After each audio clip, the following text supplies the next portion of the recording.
ବନ୍ଧୁଗଣ, ହାତୀ ମହାରାଜଙ୍କୁ ଭଗବାନ ଗଣେଶଙ୍କର ପ୍ରତୀକ ଭାବେ ବିଚାର କରାଯାଏ। ଗଣେଶଜୀ ବୁଦ୍ଧିର ଦେବତା ଅଟନ୍ତି।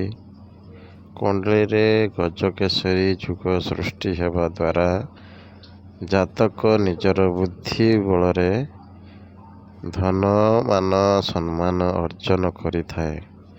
ଯଦି କାହାର କୁଣ୍ଡଳୀରେ ଗଜକେଶରୀ ଯୁଗ ସୃଷ୍ଟି ହୋଇଥାଏ, ତେବେ ତାର କୁଣ୍ଡଳୀରେ ଗଜ ଅର୍ଥାତ୍ ହାତୀ ସମାନର ଶକ୍ତି, ଧନ, ବୈଭବ ପ୍ରାପ୍ତ ହୋଇଥାଏ।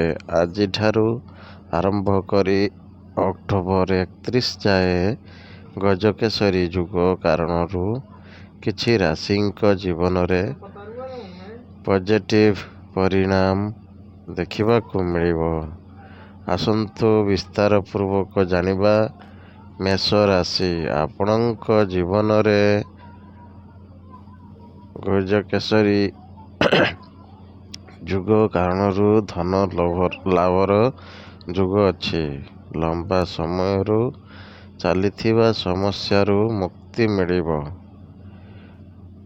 ଏହି ରାଶିର ଜାତକର ଜୀବନରେ ନୂଆ ଅବସର ଆସିବ, ଯାହାଦ୍ୱାରା ଆପଣଙ୍କ ଜୀବନରେ ଆପଣ ଉନ୍ନତି ଆଡ଼କୁ ଅଗ୍ରସର କରିବେ।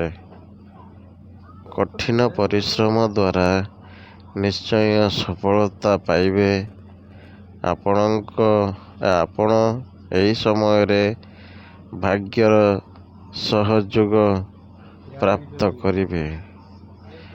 ମିଥୁନ ରାଶି, ମିଥୁନ ରାଶିର ବ୍ୟକ୍ତିଙ୍କ ପାଇଁ ଜ୍ୟୋତିଷ ଶାସ୍ତ୍ର ଅନୁଯାୟୀ ଜୀବନ ସାଥୀଙ୍କ ସହ ଭଲ ସମୟ ବ୍ୟତୀତ ହେବ। ଆପଣ ପରିବାରରେ କଥାକୁ ଧ୍ୟାନର ଶୁଣିବାକୁ ହେବ ଓ ସମ୍ମାନ ଦେବାକୁ ହେବ। ଆପଣଙ୍କୁ ଶୁଭ ଖବର ପ୍ରାପ୍ତ ହେବ। ଆଗକୁ ଆସୁଥିବା ସମୟ ବହୁତ ଉତ୍ତମ ରହିବାର ଅଛି। ସିଂହ ରାଶି, ଆଜିଠାରୁ ସୃଷ୍ଟି ହେଉଥିବା ରାଜଯୋଗ କାରଣରୁ କିଛି ଶୁଭ ଖବର ଆପଣଙ୍କୁ ମିଳିପାରେ। ଧନର ଦେବୀ ମା ଲକ୍ଷ୍ମୀଙ୍କ କୃପାରୁ ଆୟରେ ବୃଦ୍ଧି ହେବ। ସ୍ୱାସ୍ଥ୍ୟରେ ଉନ୍ନତି ହେବ। ଅଟକିଥିବା କାମ ପୂରଣ ହେବ। କାର୍ଯ୍ୟକ୍ଷେତ୍ରରେ ଉନ୍ନତି ଓ ପଦ ପ୍ରତିଷ୍ଠା ଲାଭ ହେବ। କ୍ରୋଧଠାରୁ ଦୂରେଇ ରୁହନ୍ତୁ। ବନ୍ଧୁଗଣ, ବିଛା ରାଶି, ଏହି ରାଜଯୋଗ କାରଣରୁ ଆପଣଙ୍କ କୁଣ୍ଡଳୀରେ ଧନ ଲାଭର ଯୋଗ ଅଛି। ଏହି ରାଶି ଥିବା ବ୍ୟକ୍ତିଙ୍କୁ ମା ଲକ୍ଷ୍ମୀଙ୍କ କୃପା ପ୍ରାପ୍ତ ହେବ। ବ୍ୟବସାୟରେ ଅଧିକ ଧନ ଲାଭ ହେବ।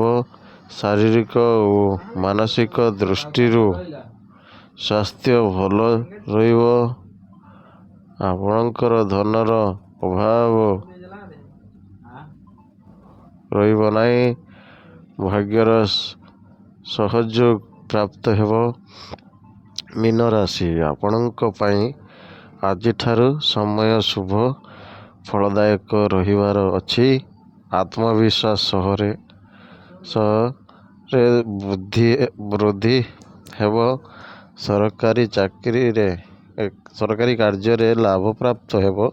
କୋର୍ଟ କଚେରୀ ମାମଲାରେ ନିଷ୍ପତ୍ତି ଆପଣଙ୍କ ପାଖରେ ରହିବ। ବୈବାହିକ ଜୀବନରେ ଶାନ୍ତି ନିରନ୍ତର ରହିବ। ସ୍ୱାସ୍ଥ୍ୟ ଉତ୍ତମ ରହିବ। ଚାକିରି ବେପାର କ୍ଷେତ୍ରରେ କରାଯାଉଥିବା ପ୍ରୟାସ ସଫଳ ହେବ। ଯେଉଁ କାରଣରୁ ଆପଣଙ୍କ ମନ ପ୍ରସନ୍ନ ରହିବ। ଯଦି ଭିଡ଼ିଓଟି ଭଲ ଲାଗିଥାଏ ତ ସବସ୍କ୍ରାଇବ୍ କରିବାକୁ ଜମାରୁ ଭୁଲିବେନି। ଲାଇକ୍ କରନ୍ତୁ, ସେୟାର କରନ୍ତୁ, କମେଣ୍ଟ କରନ୍ତୁ। ଧନ୍ୟବାଦ।